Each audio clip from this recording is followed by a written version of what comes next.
Hello. I thought we'd spend this month getting to know more about personal growth. So, what is personal growth? It's really about us taking time to be aware of what makes us tick, what's going on. And it requires honesty and it requires a level of self-awareness without judgment. So we can't be going, oh, I'm so bad at this, I'm so terrible at this, oh, I can't, all those kind of things.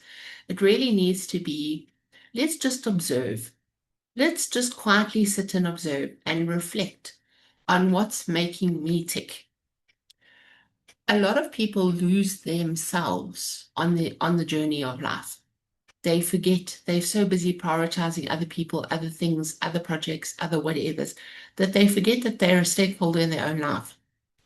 And so they're so caught up in not knowing, okay, what's important to me, what's not important to me. So it's almost like taking stock and seeing, okay, what needs to get to the next level? What needs to get a bit of polish? And so that's it could be like observing your behavior, looking at your habits, looking at how you react to specific things. So for instance, from an emotional intelligence point of view, are you not regulating? Are you suppressing your emotions? Are you not being a team person? Are you going away in a social setting? Maybe you feeling not confident in some situations. So it's also yeah, it's just important to be able to sit with yourself as I put my cell phone on silent. Don't mind me as we do real here. As we just take time to get to know yourself, to go, hey, who am I? Would I be my own best friend? Am I my own best friend? That's another thing that you can look at is start to listen to what the voice in your head tells you. Is the voice in your head telling you things like, oh, you're not good enough, you won't make it, no one likes you? Come on now. Why are you actually allowing somebody to spend rent-free time in your head?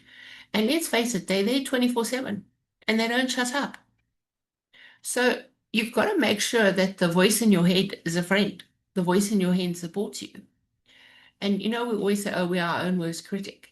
But like, is that advancing you? Or is this just making you sort of not very pleasant, where you always feel criticized?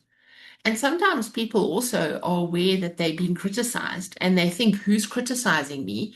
But it's their own voice in their own heads that's doing the criticism. And so we then deflect thinking, yes, you are criticizing me because sometimes that voice takes on somebody else's voice.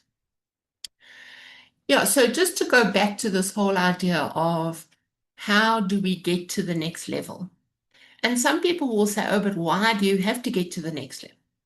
It's also, we're creatures of habit and our brain defaults to keep us safe. But keeping us safe doesn't allow us to live our best lives. It doesn't allow us to reach purpose and goals and what we need to do. And so it's not like not being grateful for where you are. It's just saying, okay, what else is out there? Where else could I up a level? And it's not saying, okay, you have to go from level 1 to level 51, or come on now, you're terrible at what you are. It's just saying, come on, let's just tweak it. Let's just see what's no longer serving me and how we put in new habits to be able to get to new levels. So with that, please remember that you're loved, you matter, you're not alone. And I'm Colleen Quist. And of course, please like, subscribe, ring the little bell goodie so that you get reminders. And please share with people. Please ask people to follow this YouTube channel of mine. Thank you. We'll see you next time.